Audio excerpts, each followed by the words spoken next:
Let me start off with our weekly seasonality. Let's weekly seasonality again on our Discord. Um, these numbers, they don't predict what's going to happen next week. They just merely tell you the statistics as to what is going to happen in what happened in the market in the past since 1990. The last day of April, usually tomorrow, actually day after tomorrow is last day of April.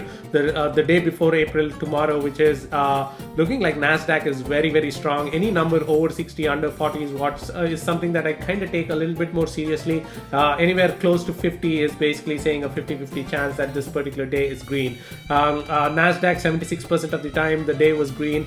S&P 67 and Dow 67. So pretty strong day tomorrow. But the last day of last day of April looks like very weak, especially in the Nasdaq front, where Nasdaq is looking at 29% of the time it was green. So that is a number that I kind of take little seriously on the statistics front. This is no way predicting the future. This is just trying to tell you to be careful, nimble, to see if you are seeing a lot of long setups and without much volume, maybe something that statistics have shown you in the past, and you want to look for that, right? So Tuesday looks a little bit bearish or weak. Wednesday with a rebound, Thursday with a nice rebound on the Dow specifically. Dow was up 71% of the time.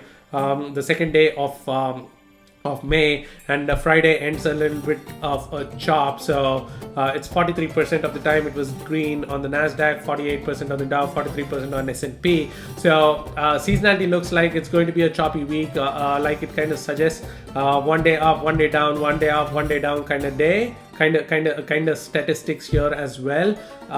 So mostly macro dependent, mostly earnings dependent is what I think it is going to be, and we'll see what holds on the macro front and the economic and the earnings calendar front, and we'll go from there.